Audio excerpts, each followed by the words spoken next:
ఏపీలో చీమ చిట్టుకుమన్న చంద్రబాబు ప్రభుత్వాన్ని బద్నాం చేయడం వైసీపీ అలవాటు.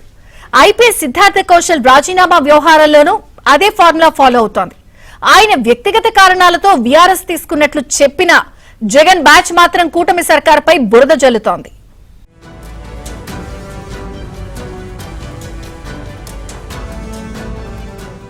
ఏపీలో కూటమి ప్రభుత్వం అధికారంలోకి వచ్చినప్పటి నుంచి మంచి చెడు అన్న తేడా లేకుండా బురద చల్లడమే పనిగా పెట్టుకుంది జగన్ రెడ్డి బ్యాచ్. ప్రాంతాలు, కులాలు, మతాల పేరుతో రెచ్చగొట్టేందుకు ప్రయత్నించింది.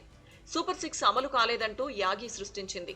ఏడాదికే చంద్రబాబు ప్రభుత్వంపై ప్రజల్లో వ్యతిరేకత వచ్చిందంటూ సోషల్ మీడియాలో దుష్ప్రచారం చేసింది.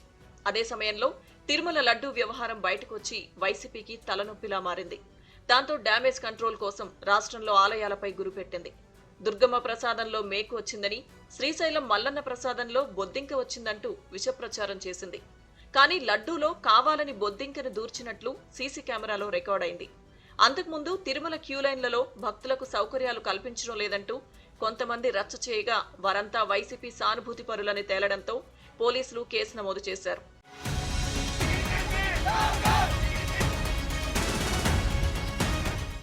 ఇక వైసీపీ హయాంలో జరిగిన లిక్కర్ స్కామ్ బయటపడి ఆ పార్టీ కీలక నేతల్లో చాలా మంది జైలు పాలయ్యారు.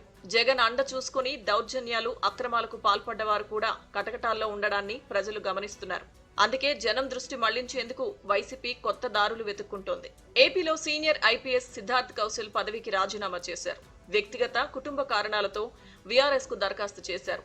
ఐఏఎంలో జాబ్ ఆఫర్ రావడంతో ఐపీఎస్ ఉద్యోగాన్ని వదులుకుంటున్నట్లు ప్రకటించారు.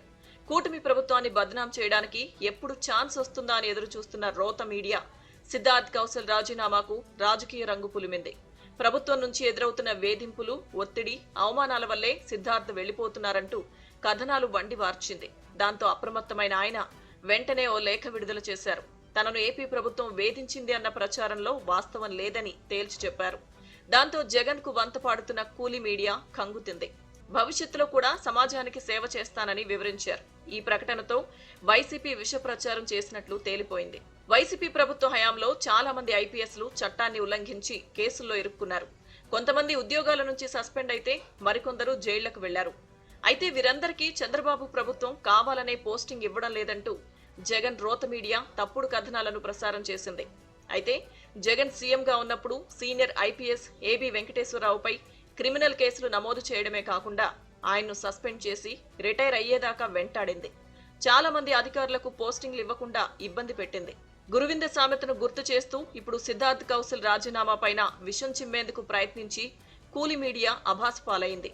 మరోవైపు వైసీపీ విష ప్రచారంపై అప్రమత్తంగా ఉండాలని టీడీపీ నేతలు, ప్రభుత్వ ఉన్నతాధికారులు కూడా కింది స్థాయి అధికారుల్ని ఆదేశించారు. నిరాధార ఆరోపణలతో తప్పుడు ప్రచారం చేస్తే కేసులు నమోదు చేయాలని సూచించినట్లు తెలిసింది.